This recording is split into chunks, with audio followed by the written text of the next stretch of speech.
ধর্মীয় বিশ্বাসের দিক থেকে আপনার জীবন কেমন ছিল? আপনি কোন ধর্মে বিশ্বাস করতেন? আপনি খ্রিস্ট ধর্ম এবং বাইবেলে কি এমন সমস্যা দেখেছিলেন যা আপনাকে ইসলামে নিয়ে এসেছিল? আমার একটি চমৎকার আধ্যাত্মিক অভিজ্ঞতা হয়েছিল যা আমাকে একদিন নিয়ে গেল আধ্যাত্মিক পথের সন্ধানে। অতঃপর আমি খ্রিস্ট ধর্ম বেছে নিলাম। আমি কিছু সমস্যা লক্ষ্য করেছিলাম যখন আমি বাইবেল পড়া শুরু করেছিলাম। যিশু খ্রিস্ট ধর্ম প্রচার করেননি, তিনি অবতার প্রচার করেননি, তিনি তৃত্ব প্রচার করেননি, তিনি প্রায়শ্চিত্তের ধারণা প্রচার করেননি। এবং এটি তো কলঙ্কজনক। খ্রিস্টানরা সাধারণত জানেন না তাদের নিজেদের পণ্ডিতরা এই বিষয়ে কি বলছেন।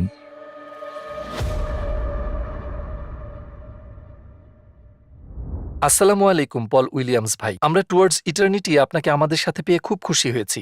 শুরুতেই জানতে চাই পল উইলিয়ামস কে? সংক্ষেপে আপনার জীবন সম্পর্কে বলবেন আমাদের? বেশ, তো সংক্ষেপেই বলি। আমি জন্মেছি অ্যাসেক্সে, লন্ডনের পূর্ব একটি প্রদেশে। কিছু বছর ধরে আমি কন্টেন্ট তৈরি করছি ব্লগিং থিওলজি নামে, যাতে রয়েছে আব্রাহামিক ধর্মগুলো সম্পর্কে, জুডিজম, ইসলাম এবং খ্রিস্ট ধর্ম, আরও বিদ্যানুচিত শিক্ষামূলক দৃষ্টিকোণ থেকে। আমি একটি খ্রিস্টান পরিবারে বেড়ে উঠেছি। আমি খ্রিস্টান থিওলজি অধ্যয়ন করেছি বিশ্ববিদ্যালয়ে এবং দর্শন বিশ্ববিদ্যালয়ে একজন খ্রিস্টান হিসেবে। কিন্তু শেষ পর্যন্ত আমি ইসলাম গ্রহণ করি, আলহামদুলিল্লাহ, এবং আজকে আমি এখানে। ইসলামের আগে আপনার জীবনে ধর্মবিশ্বাস কেমন ছিল? আপনি কিসে বিশ্বাস করতেন? ২০ বছর বয়সে আমি একজন পূর্ণজন্ম খ্রিস্টান হয়েছিলাম। প্রাপ্তবয়স্ক হিসেবে আমি কোনো সাধারণ খ্রিস্টান ছিলাম না। আমি আমার বিশ্বাসকে খুব গুরুত্বের সাথে নিতাম এবং একদিন খুব চমৎকার একটি আধ্যাত্মিক অভিজ্ঞতা পেলাম যা আমাকে একটি আধ্যাত্মিক পথ অনুসন্ধানে নিয়ে গেল এবং আমি খ্রিস্টানিটি বেছে নিলাম, কারণ এটি আমার চিরাচরিত ধর্ম ছিল, সাধারণ খ্রিস্টানিটি। তাই আমি খ্রিস্টান হলাম এবং ইভাঞ্জেলিক্যাল নামক একটি গির্জায় যেতাম। আমি সবসময়ই গির্জায় যেতাম এবং বিশ্বাস করতাম যিশুই আল্লাহ। আমি তৃত্ববাদে এবং অবতারে বিশ্বাস করতাম এবং বাইবেল খুব যত্ন সহকারে পড়তাম, এবং এটি বেশ কয়েক বছর ধরেই চলছিল। কিন্তু খ্রিস্টানিটির আগে আপনি একজন নাস্তিক ছিলেন। হ্যাঁ, তাই খ্রিস্টানিটির আগে কিশোর বয়সে আমি একজন নাস্তিক ছিলাম, এবং তারপর আমি ২০ বছর বয়সে মনে পড়ে এক সকালে, রবিবার দিন সকালে আমি সাইকেল চালিয়ে বাসায় ফিরছিলাম লন্ডনের একটি পার্টি থেকে, সারা রাত পার্টি করে, এবং আসার পথে ইসলিংটনে একটি সুন্দর গির্জা দেখলাম। এখান থেকে খুব একটা দূরে নয়, এবং আমি ভাবলাম একটু ভেতরে যাব, কারণ আমি বেশ কৌতূহলী ছিলাম। এবং আমি ভেতরে ঢুকলাম, পিছনে বসলাম, এবং হঠাৎ করেই আমি এক আধ্যাত্মিক শক্তি অনুভব করলাম। মনে হচ্ছিল যেন মোহাব্বত আমাকে টানছে, আমাকে খুব কাছে টানছিল, এবং যা আমি চাই না, ইচ্ছে হচ্ছিল যেন বলি, না শুক্রিয়া, যদি আমি আর কিছুক্ষণ থাকি তো কেঁদেই ফেলতাম। এটা এতটাই শক্তিশালী ছিল। তাই দ্রুত আমি ওখান থেকে চলে গেলাম।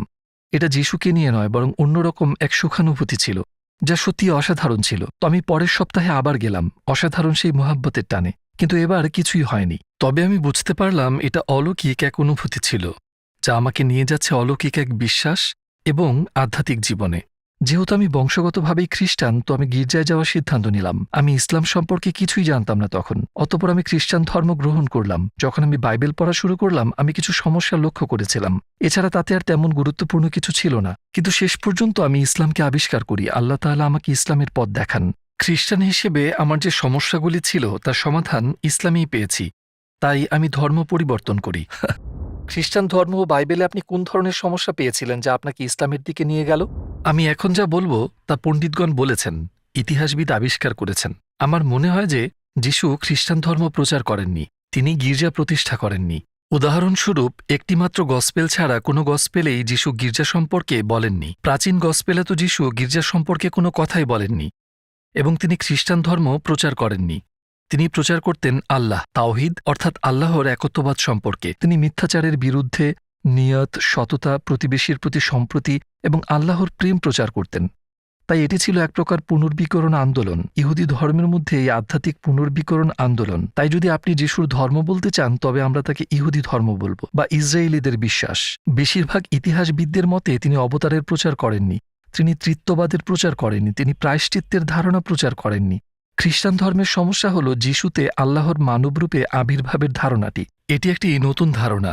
যিশুর সময়কালে এটি ছিল না। এটি কেবল গসপেল অফ জনে পাওয়া যায়। এটি হল সর্বশেষ লেখা গসপেল। প্রাচীন ম্যাথু, মার্ক এবং লুক গসপেলগুলোতে মার্ক সবচেয়ে প্রাচীন, কোনো অবতার নেই, এবং সবচেয়ে কম ঐতিহাসিক গসপেল হল গসপেল অফ জন।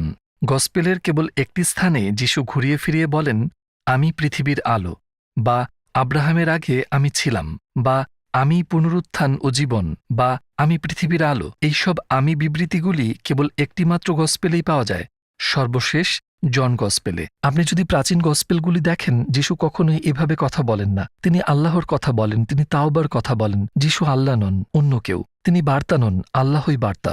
উনি বার্তা বাহক মাত্র। উনি নিশ্চিতভাবে আল্লাহর নবী, কিন্তু উনি আল্লাহ নন। জন বাইবেলে এটা একটু বেশি কঠিন এবং জটিল হয়ে ওঠে। সেখানে যিশু একটি অলৌকিক চরিত্র হিসেবে ফুটে ওঠে। গসপেলের শুরু হয় এভাবে: শুরুতে একটা ওহী ছিল, ওহী আল্লাহর ছিল এবং ওহী আল্লাহ, এবং ওহী দেহ ধারণ করে আমাদের মধ্যে বসবাস করেন, ইত্যাদি ইত্যাদি। এখন এগুলো ছিল অনেক পরের লেখা, এবং যিশু আসলেই যদি এমন আশ্চর্যজনক কথাবার্তা প্রচার করে থাকেন যেমনটা জনে দাবি করা হয়েছে, তবে তা অন্য কেউ কেন রিপোর্ট করেনি? তো আমাদের প্রাচীন গসপেলগুলোতে, উদাহরণস্বরূপ গসপেল অব লুক, সম্পূর্ণ লুক গসপেলে যিশু কখনোই সেভাবে কথা বলেননি। তিনি নিজেকে কখনোই এত বড় করে বলেননি। তিনি আল্লাহর কথা বলেছেন। তিনি কখনোই নিজেকে আল্লাহ দাবি করেননি। তিনি শুধু একজন পয়গম্বর, এবং কখনোই বলেননি যে আমিই পথ, সত্য এবং জীবন। তাই দুঃখজনক বিষয় হলো, অন্য গসপেলের চেয়ে জন গসপেলটি খ্রিস্টানদের দ্বারা প্রচারের জন্য বেশি ব্যবহৃত হয়। উদাহরণস্বরূপ আমেরিকান ধর্মপ্রচারক, যাকে আমি কয়েক বছর আগে লন্ডনে দেখেছিলাম, উনি বলতেন যিশু বলেছেন আমি পৃথিবীর আলো, এবং তার পণ্ডিতরা বলবে না, তিনি সম্ভবত তা বলেননি। সেটি ঐতিহাসিক নয়, এবং এটি একটি কলঙ্কজনক ব্যাপার। খ্রিস্টানরা মূলত জানেনই না যে তাদের নিজেদের পণ্ডিতরা এ সম্পর্কে কি বলছেন। এটি চিন্তার বিষয়, কারণ তারা যদি মিথ্যা গল্পগুলি বিশ্বাস করে, তাহলে এখন আপনি তাদের কিভাবে বিশ্বাস করাবেন যে গসপেলেই রয়েছে মিথ্যা গল্প? তাই এটি আপনার ঈমানকে নাড়া দিতে পারে। এবং যদি যিশু তৃত্বের প্রচার না করেন, যদি তিনি মনে করেন না যে তিনি আল্লাহর অবতার পুত্র, তাহলে একজন খ্রিস্টান হিসেবে আমি এটিকে হুমকি মনে করব। কিন্তু সেটাও সমস্যা ছিল না। সমস্যা ছিল প্রমাণ হিসেবে প্রাচীন ঐতিহাসিক যিশু কিংবা গসপেলগুলোর বিশ্বাসযোগ্যতা। এসবের উপর ভিত্তি করেই আমার ধারণাগুলি, সন্দেহের ভিত্তিতে নয়। কিন্তু প্রমাণটা কি? এবং সেসবের বিশ্বাসযোগ্যতার জন্য বেশিরভাগ প্রমাণই সেখানে নেই, আর সেটাই সমস্যা ছিল। খ্রিস্ট ধর্মে এইসব অসঙ্গতি যখন খুঁজে পেয়েছিলেন, আমি জানতে চাই ইসলাম সম্পর্কে আপনার চিন্তা কি ছিল? আপনার কি কোনো অন্ধবিশ্বাস ছিল? ভালো কথা। আমি একজন খ্রিস্টান হিসেবে আমি প্রচণ্ড ইসলাম বিদ্বেষী ছিলাম। 9/11-এর পর মুসলমানদের প্রতি আরও ভয় জন্মালো, এবং আমি সিদ্ধান্ত নিলাম যে আমি নিজে ইসলাম সম্পর্কে সত্য জানার চেষ্টা করব। প্রকৃতপক্ষে মুসলমানদের সাথে কথা বলি। আমি কোনো মুসলমানকে চিনতাম না, তাই আমি আমার স্থানীয় মসজিদে গিয়েছিলাম, রিজেন্টস পার্ক মসজিদে, এবং সেখানে মুসলমানদের সাথে কথা বলি। ইংরেজিতে আমি কুরআন পড়েছি, এবং আমি প্রকৃত ইসলাম আবিষ্কার করি। এবং আমাকে হঠাৎ অবাক করে দেয় সেটি, কারণ এটি আল্লাহর সম্পর্কে বোঝার সত্যিকারের পথ উন্মোচন করে, যা আমার খ্রিস্টান ধর্মে ছিল না। আমি জানতাম না যে অন্য বিকল্প ছিল। আমি জানতাম না যে ইসলামেও যিশু এবং তার মাকে উচ্চ মর্যাদায় রাখা হয়েছে। কোরআনের একটি সম্পূর্ণ অধ্যায়ই মারিয়ামের নামে, যা ইংরেজিতে ম্যারি। তো এই ধরুন, এটাই ছিল আমার উত্তর। ইসলামে আপনি আর কি উত্তর পেয়েছেন যা আপনি খ্রিস্ট ধর্মে খুঁজে পাননি? আর একটু বিস্তারিত বলবেন আমাদেরকে? কিছু গভীর প্রশ্নের উত্তর যা এখনও খ্রিস্টান ধর্মতত্ত্ববিদদের এবং উচ্চ পর্যায়ের বিশপদের বিভ্রান্ত করে। উদাহরণস্বরূপ, পৃথিবীতে দুঃখ কষ্টের সমস্যা, মন্দের সমস্যা। খ্রিস্টানরা মূলত এই ধারণা রাখে যে ঈশ্বর খুবই প্রেমময়। আপনি ভাবলেন, তাহলে মানুষ ক্যান্সারে মারা যাচ্ছে কেন? ভূমিকম্প সম্পর্কে কি বলবেন? এ বিষয়ে আমি আসলে ক্যান্টারবেরির আচার্য বিশপ জাস্টিন ওয়েলবির কথা শুনেছি, এবং তার কাছে কোনো উত্তর নেই। এটি হতাশাজনক। আমি মনে করি যদি কোরআন থেকে এর উত্তর তারা নেয়, তবে আমি একটু মাইন্ড করব না। মানে শুধু ইসলামে এই প্রশ্নগুলির উত্তর আছে, প্রকৃত উত্তর যা আমাদের জীবনের সাথে, পৃথিবী এবং আল্লাহর চরিত্রের সাথে সম্পর্কিত। এবং জীবন হলো একটি পরীক্ষা এবং পরীক্ষণ, এবং পরকালের পুরস্কার, সকল কিছুর সমাধান। কিন্তু খ্রিস্টানরা এইসব উপাদান ব্যবহার করে না। তবে আমি মাইন্ড করতাম না তারা যদি এটা ধার নিত, বুঝলেন? কিন্তু ইসলামে অন্যান্য সমস্যাগুলোর উত্তরও রয়েছে, যেমন যিশু কে। পশ্চিমা পণ্ডিতদের মতে যিশু কে ছিলেন? তিনি ভেবেছিলেন তিনি একজন নবী। ঠিক আছে, এটি কোরআনে শিক্ষা দেয়। আর কি? তিনি ভেবেছিলেন তিনি মসিহ। কোরআন এটি শিক্ষা দেয়। তিনি ভাবেননি তিনি ঈশ্বর। কোরআন এটিও শিক্ষা দেয়। তিনি তৃত্ববাদ শিক্ষা দেননি, তিনি অবতার শিক্ষা দেননি, তিনি এসব শিক্ষা দেননি, তিনি গির্জা প্রতিষ্ঠা করেননি। মূলত ইতিহাসবিদদের মতামত অনুযায়ী, এবং মুসলমানরা বিশ্বাস করেন না যে তিনি ক্যাথলিক গির্জা প্রতিষ্ঠা করেছিলেন। তো কোরআন যিশু সম্পর্কে যা বলছে এবং পশ্চিমা পণ্ডিতদের নতুন গবেষণা যা বলছে যিশু সম্পর্কে, তার মধ্যে অবিশ্বাস্য মিল রয়েছে। এবং আমি মনে করি এটাও কোরআনের একটা মিরাকেল, যা নিয়ে খুব একটা আলোচনা হয় না। অবশ্যই কোরআনের অনেক মিরাকেল নিয়ে আলোচনা হয়, সেগুলো তো আছেই। আমার জন্য এটিও একটি। খ্রিস্ট ধর্মের মূল বিশ্বাসকে খণ্ডন করার জন্য আপনি আর কোনো প্রমাণ দিতে পারেন? প্রথমে প্রায়শ্চিত্তের বিষয়টি মোকাবেলা করা যাক, এবং আমি খ্রিস্টানদের থেকে জানা একটি সংস্করণ উপস্থাপন করছি। অনেক খ্রিস্টান আপনাকে বলবে যিশু ছিলেন আল্লাহ, ঠিক আছে, এবং তিনি আপনার পাপের জন্য মারা গেছেন। আমি ভাবি ভালো কথা।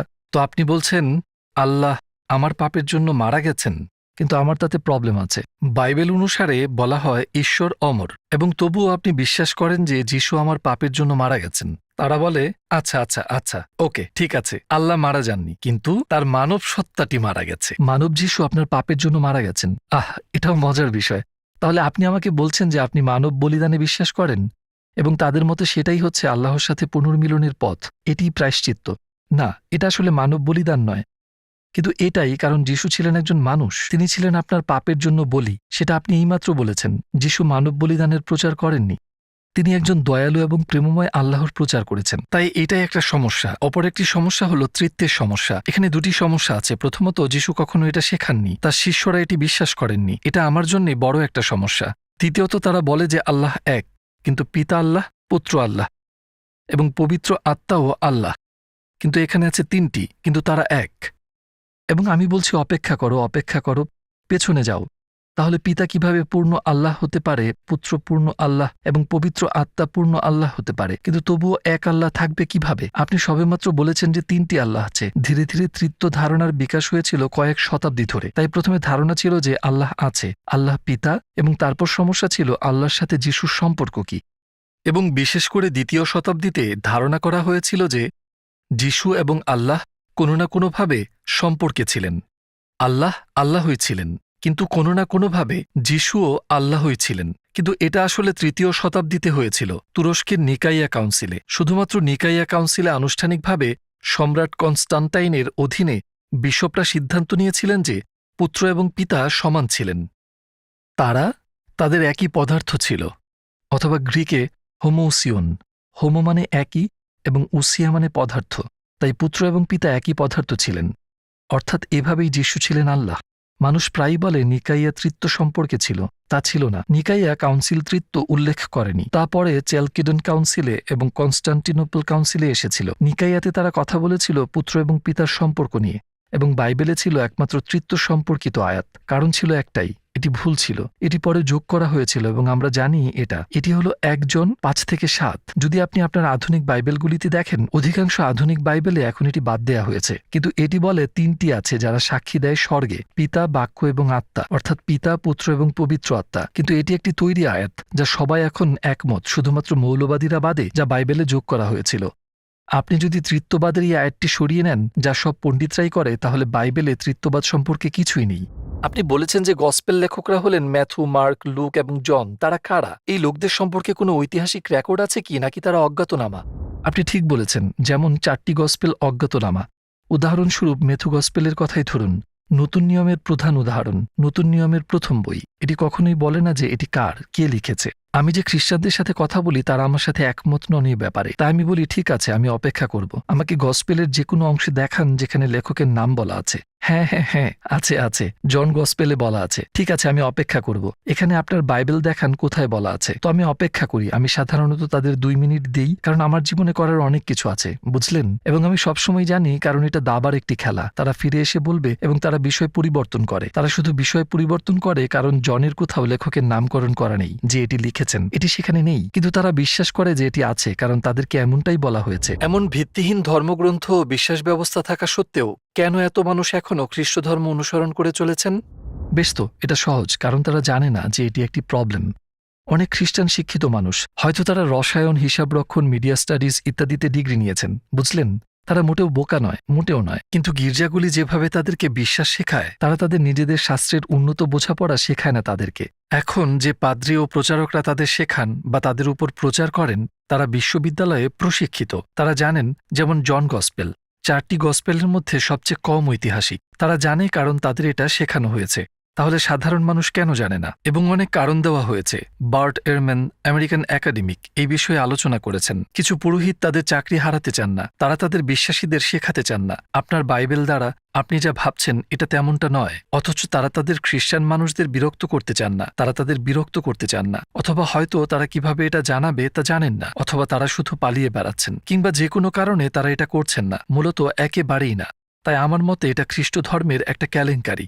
অথবা হয়তো তারা জানে এবং তারা এই ধরনের, যেমন আমি দীর্ঘ সময় একজন খ্রিস্টান হিসেবে ছিলাম, এই ধরনের আপনি বিশ্বাস করেন কিন্তু আপনার বড্ড সন্দেহ আছে এবং আপনি শুধু চলতে থাকেন, যাই হোক, কারণ আর কি করার আছে। যদি খ্রিস্ট ধর্ম সত্য না হয়, তাহলে কেন কিছু খ্রিস্টান শান্তি পায় যখন তারা তাদের বিশ্বাস নিয়ে আরো গভীরে যায়? খ্রিস্ট ধর্ম প্রধানত সত্য। আমি কি বোঝাতে পারছি, কি বোঝাতে চাচ্ছি? আমি বোঝাতে চাচ্ছি খ্রিস্টানরা এক আল্লাহতে বিশ্বাস করে। আমি জানি আমরা তৃত্ব সম্পর্কে কথা বলছি, কিন্তু তারা ভাবে তারা এক আল্লাহতে বিশ্বাস করে। তারা বিশ্বাস করে ফেরেশতা ও বিচার দিনে, আল্লাহ আকাশ ও পৃথিবীর সৃষ্টিকর্তা, আল্লাহ মুসা এবং সমস্ত নবীদের পাঠিয়েছেন, ইত্যাদি ইত্যাদি। এটা হলো যেন একটি হিমবাহ, বুঝলেন। বুঝলেন, জলরেখার নিচে একটি বিশাল বিষয় আছে যা তারা বিশ্বাস করে, যা আমরা মুসলমানরাও বিশ্বাস করি। এটা শুধুমাত্র উপরের অংশ, আমি বোঝাচ্ছি এটা ছোট অংশ নয়, এটা গুরুত্বপূর্ণ অংশ।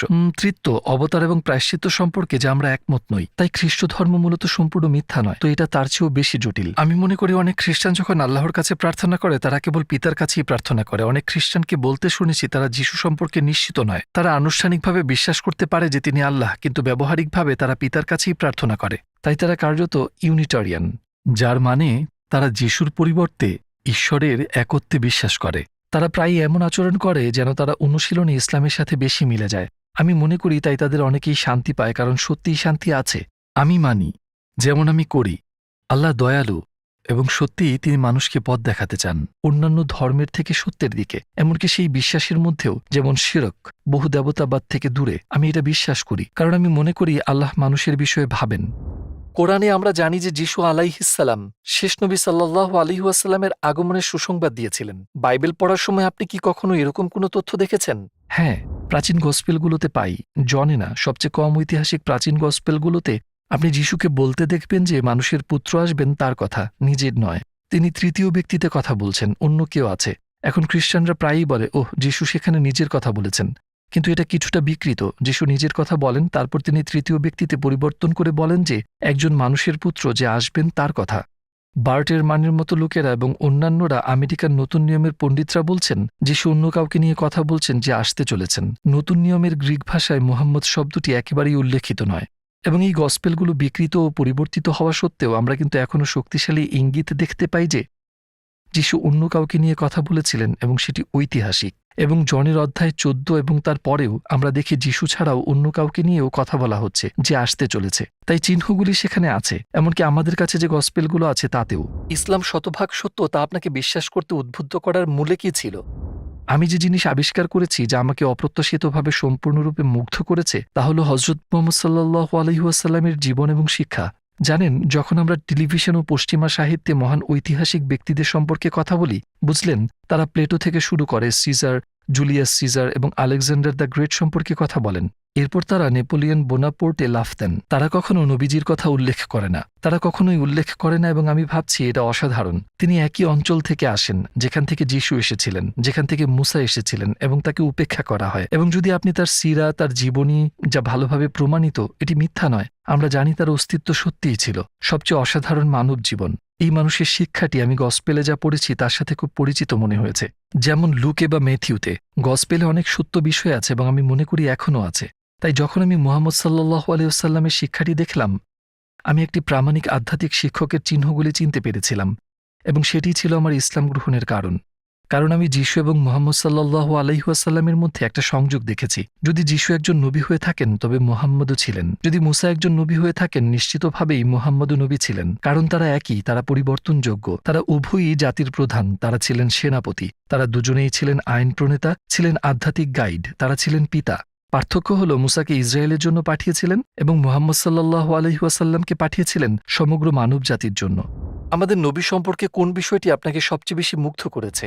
অনেক কিছুর মধ্যে একটি দিনের ঘটনা যা আমাকে সত্যিই মুগ্ধ করেছে, সেটি হলো যেদিন তিনি এবং তার সাথীরা এবং উম্মাহ মক্কায় প্রবেশ করেন, যখন তারা অবশেষে মক্কা ফিরে পেয়েছিলেন এবং তারা মক্কা জয় করেছিলেন, এবং তিনি তার শত্রুদের সাথে যেভাবে আচরণ করেছিলেন। পশ্চিমা অনেক মানুষ ইসলাম সম্পর্কে খুব নেতিবাচক মন্তব্য করেন। তারা সব, আমি নিশ্চিত মুহাম্মদ তার শত্রুদের হত্যা করেছিলেন বা কিছু একটা। জোসেফ যখন মিশরের দ্বিতীয় সর্বাধিক শক্তিশালী মানুষ ছিলেন, এবং তার ভাইয়েরা যারা তার সাথে বিশ্বাসঘাতকতা করেছিলেন এবং তাকে দাসত্বে বিক্রি করে দিয়েছিলেন এবং মৃত বলে ছেড়ে দিয়েছিলেন, তিনি এই নীচ মানুষদের সাথে কিভাবে আচরণ করেছিলেন, ক্ষমা করে দিয়েছিলেন, তিনি তাদের দয়া দেখিয়েছিলেন। এবং এটা ছিল সেই উদাহরণ যা হযরত মুহাম্মদ সাল্লাল্লাহু আলাইহি ওয়াসাল্লাম স্পষ্টতই প্রতীয়মান হয় যখন তিনি মক্কা জয় করেছিলেন। মূর্তি পূজারীদের চেয়ে বেশি ক্ষমতাবান, সর্বোচ্চ ক্ষমতার অধিকারী হওয়া সত্ত্বেও তিনি তাদেরকে ধ্বংস করতে পারতেন, কিন্তু তিনি তা করেননি। তিনি তাদের দয়া দেখিয়েছিলেন, এটা যা হযরত মুহাম্মদের উত্তম চরিত্রের একটি উজ্জ্বল দৃষ্টান্ত। এবং আমি শুধু চাই পশ্চিমা দুনিয়া এটা সম্পর্কে জানুক। মুসলিম বিশ্ব এটা সম্পর্কে জানে, কিন্তু পশ্চিমা দুনিয়া জানে না। তারা সত্যিই হতভাগা যে তারা এটা জানে না। ইসলাম গ্রহণের পূর্বে আপনার উদ্দেশ্য এবং পরবর্তীতে আপনার পরিকল্পনা কি? আমি সবসময় আমার জীবনের উদ্দেশ্য ইসলামের আগে যা ছিল এখনো কিছুটা একই রকম আছে, যেখানেই পাওয়া যায় সত্য অনুসন্ধান করা। আমি মনে হয় না আমার ইসলামের বাইরে যাওয়ার প্রয়োজন আছে, আর তাই আমি ইসলামের মধ্যেই সত্য অনুসন্ধান করছি। আমি এখনো শিখছি, তার আগে কিংবা এখনো অনুসন্ধান করেই যাচ্ছিলাম। ইতিমধ্যে আমি বাড়ি ফিরে আসলাম। ফিরে এসেও কিন্তু আমি আগের মতোই সর্বোত্তম জ্ঞান অর্জন এবং বোঝার জন্য অনুসন্ধান করছি। আমরা দেখতে পাচ্ছি সারা বিশ্বে নাস্তিকতা বৃদ্ধি পাচ্ছে এবং অনেক মানুষ খ্রিস্টান ধর্ম ত্যাগ করছে, বিশেষ করে যুক্তরাজ্য এবং ইউরোপে। আপনি বর্তমান পরিস্থিতি দেখে ইসলামের সাথেও কি একই প্রবণতা দেখেন? আমি একজন একাডেমিক, প্রফেসর লিন্ডা উডহেড। তিনি লন্ডনের কিংস কলেজের একজন অধ্যাপক। তিনি ব্রিটেনের ধর্ম বিষয়ক একজন উচ্চপদস্থ বিশেষজ্ঞ, ধর্মের সমাজবিজ্ঞানী। তিনি আদমশুমারি সম্পর্কে মন্তব্য করেছিলেন, যা প্রকাশিত হয়েছিল বেশ কয়েক মাস আগে। ব্রিটেনে ধর্ম হ্রাস পাচ্ছে এবং এটি বেশ কয়েক দশক ধরে অনেক তীব্রভাবে হ্রাস পাচ্ছে। এই হ্রাস প্রবণতা আগামীতেও অব্যাহত থাকবে এবং প্রচেষ্টা চলছে এই হ্রাস অব্যাহত রাখা। কিন্তু যে ধর্মটি ব্রিটেনে হ্রাস পাচ্ছে না তা হল ইসলাম। আমি কয়েকদিন আগে বার্মিংহামে গিয়েছিলাম। আমি আসরার রশিদ নামে একজনের সাথে কথা বলছিলাম, যিনি ইসলামে নাস্তিকতার জবাব এই বইটির লেখক। সত্যিই যা আমি সুপারিশ করি তা হল বার্মিংহাম হল সম্ভবত ব্রিটেনের দ্বিতীয় শহর। তিনি আমাকে বলছিলেন বার্মিংহামে প্রায় 40% লোক এখন মুসলিম। এটি অনেক বড় একটি অংশ। প্রথম প্রজন্মের মুসলিমরা এসেছিলেন কখন? 1950 সালে, 1960 সালে। তারা অবশ্যই ইমানদার মুসলিম ছিলেন না, তাদের সন্তান ছিল অবশ্যই। তো আমি তাকে প্রফেসর লিন্ডা উডহেড সম্পর্কে বললাম, ধর্ম হ্রাস পাচ্ছে, বুঝলেন, নাস্তিকতা, ভৌতিকতা বাড়ছে। ব্রিটেনের মুসলিম যুবকদের কি অবস্থা বার্মিংহামে, ব্রিটেনের দ্বিতীয় শহরে? তারা কি ইবাদত করছে, রোজা রাখছে? আরে হ্যাঁ, তারা তাদের বাবা মায়ের চেয়ে অধিক ধার্মিক। তাই আমরা ইংল্যান্ডে দেখতে পাচ্ছি মুসলিমদের ক্ষেত্রে শুধুমাত্র যুবকরা তাদের বিশ্বাসে অটল নয়, বরং তারা 5 ওয়াক্ত নামাজ আদায় করছে এবং তাদের ধার্মিকতা বৃদ্ধি পাচ্ছে তাদের নিজেদের বাবা মায়ের চেয়ে বেশি। এটি সত্যিই অবিশ্বাস্য এখন। এবং কেউ আমাকে বলেছিলেন যিনি জার্মানি সম্পর্কে জানেন, কারণ আমি ভাবছিলাম ওয়াও, ইংল্যান্ড অসাধারণ না? ওহ না, জার্মানিতেও এরকম, অন্যান্য স্থানেও এমনটি হচ্ছে। ইউরোপে মুসলিমরা তাদের বিশ্বাস হারাচ্ছে না, বরং তরুণরা তা ধরে রাখছে এবং এটি ভবিষ্যতের জন্য ভালো। যারা এই ভিডিও দেখছেন এবং ইসলাম গ্রহণ করার বিষয়ে ভাবছেন কিন্তু দ্বিধা করছেন, তাদেরকে উৎসাহিত করতে কিছু বলতে চান? আমার পরিচিত একজন, যিনি ইংল্যান্ড চার্চের একজন যাজক ছিলেন, মানে তিনি কিছু সময়ের জন্য লন্ডনে একটি চার্চে যাজক ছিলেন, এবং তিনি যখন ইসলাম গ্রহণ করেছিলেন তিনি এমন একটি স্তর, গভীরতা আবিষ্কার করেছিলেন বন্ধুত্ব এবং ভ্রাতৃত্বের, যা তিনি কখনো খ্রিস্টান হিসেবে অনুভব করেননি।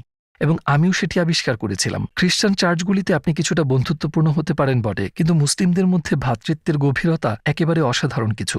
বুঝলেন, আপনি নিজে একা থাকবেন না যদি আপনি ইসলাম গ্রহণ করেন, তবে আপনি পাবেন মূলত একটি বিশ্বব্যাপী পরিবার। তাছাড়াও আপনি জানেন ইসলাম কি অফার করে? আমাদের সাথে আল্লাহর সংযোগ ও সম্পর্কের সুযোগ সৃষ্টি করেছে, এবং এটাই যে আমাদের পৃথিবীতে থাকার একটি উদ্দেশ্য আছে। আমরা শুধুমাত্র ভৌতিক সামগ্রী অর্জন করার জন্য এখানে নেই। ব্রিটেনে এবং আমেরিকায় আমরা খুব ভৌতিকবাদী, যা সত্যিকারের গুরুত্বপূর্ণ তার দিকে আমরা ফোকাস করি না। একজন লোক আছেন, তিনি মূলত উদ্যোক্তাদের, ব্যবসায়ীদের প্রশিক্ষক। তিনি মুসলিম নন। তার একটি লিঙ্কড ইন পোস্ট আছে যা তিনি গতকাল প্রকাশ করেছেন।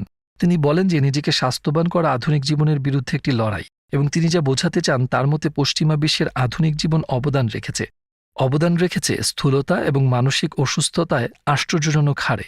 আমরা যেভাবে এখন বাস করছি, প্রধানত পশ্চিমে, এসব কিন্তু ছড়িয়ে দেয়া হচ্ছে, আসলে আমাদের কাছে নিয়ে আসছে মারাত্মক রোগ যেমন স্থূলতা।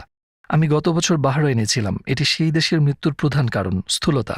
তারা এখন এই ভোগবাদী সংস্কৃতি উপভোগ করছে যা আমেরিকা এবং ব্রিটেন থেকে আসে, এবং মানসিক অসুস্থতাও। এখন এর সাথে ইসলামের কি সম্পর্ক? রোজা খুব গুরুত্বপূর্ণ। একমাত্র এটাই শারীরিক স্তর তথা আপনার শরীরকে পুনর্জীবিত করতে সাহায্য করে। এটি রোগের সাথে মোকাবেলা করে আপনাকে ভালো করে তোলে। এটি আপনাকে আরো ফিট এবং স্বাস্থ্যবান করে তোলে। এটি আপনার মানসিক স্বাস্থ্যে প্রভাব ফেলে। তাই রোজা নবীর সুন্নাতের অংশ। আপনি জানেন সোমবার এবং বৃহস্পতিবার তিনি রোজা করতেন। এটি সত্যিই স্বাস্থ্যকর। মুসলিমরা এই কাজ যুগ যুগ ধরে করে আসছে। মানসিক অসুস্থতার ধারণা, আমরা দুনিয়ার অতিমাত্রায় আসক্ত, আমরা টিকটকে অতিমাত্রায় আসক্ত, ভৌতিক পণ্যের প্রতি অতিমাত্রায় আসক্ত।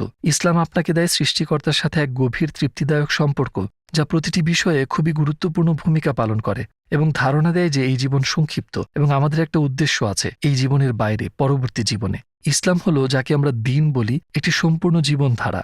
এতে মানসিক, শারীরিক, খাদ্যাভ্যাস, আধ্যাত্মিক, অর্থনৈতিক, রাজনৈতিক সবকিছু অন্তর্ভুক্ত রয়েছে। এটি ধর্মকে ব্যক্তিগত ক্ষেত্র থেকে পৃথক করে না। এটি মানবতার প্রয়োজনের সর্বোচ্চ উত্তর। আচ্ছা যাক, আমরা এখন সেই পথে বিস্তারিত আলোচনায় যাচ্ছি না। ইসলাম সম্পর্কে জানতে চাওয়া কাউকে আপনি কিভাবে গবেষণা করার পরামর্শ দেবেন? গুগলে ইসলাম কি লেখা যথেষ্ট কি? আমি গুগল ব্যবহার করার পরামর্শ দিই না, কারণ তাতে আপনি কিছু ভালো ফলাফল পেতে পারেন, কিন্তু আপনি অনেক খারাপ ফলাফলও পাবেন। এবং আপনি কিভাবে জানবেন কোনটি ভালো ফলাফল আর কোনটি খারাপ ফলাফল, যদি আপনি বিষয়টা সম্পর্কে অজ্ঞ থাকেন? এই নির্দিষ্ট বইটি, অনেক বই আছে, আমি পরামর্শ দিতে পারি, তবে এটি বেস্ট। জনাথন ব্রাউনের লেখা মিসকোটিং মুহাম্মদ, নবীর জীবনের সংগ্রাম এবং ভালোমন্দের ব্যাখ্যা, এবং এটি ইসলাম, কোরআন এবং সমগ্র বিষয়ের একটি চমৎকার পরিচিতি। কোরআন কি খাঁটি? নবী সাল্লাল্লাহু আলাইহি ওয়াসাল্লামের জীবন ও ইতিহাস, হাদিস, কোরআন কিভাবে ব্যাখ্যা করা হয়, বলা যায় 4টি স্কুল একসাথে আছে এখানে। পরিশেষে আপনি কি বলতে চান একজন খ্রিস্টানকে যিনি এখন আপনাকে দেখছেন? যিশু সম্পর্কে বলতে চাই, যদি আপনি গসপেল দেখেন, তিনি নিজেকে আল্লাহ বলেননি। তিনি গসপেলে আল্লাহর প্রচার করেছেন। আল্লাহ যিশু নন, বরং অন্য কেউ। যিশু নিজে গসপেলে বলেছেন, একজন লোক যিশুর কাছে আসে এবং তাকে বলে, ভালো শিক্ষক, আমি অনন্ত জীবনের অধিকারী হতে কি করব? যিশু একেবারে সুনির্দিষ্টভাবে বললেন, তুমি আমাকে কেন ভালো বলছো? ঈশ্বর ছাড়া কেউ ভালো নয়। এটি প্রাচীনতম গসপেলে আছে। যিশু নিজেকে আল্লাহ বলেননি, তিনি আল্লাহর সম্পর্কে স্পষ্ট উল্লেখ করেছেন। ইসলাম এই বিষয়ে যিশুর সাথে একমত। অতএব মূল যিশুর কাছেই ফিরে আসুন।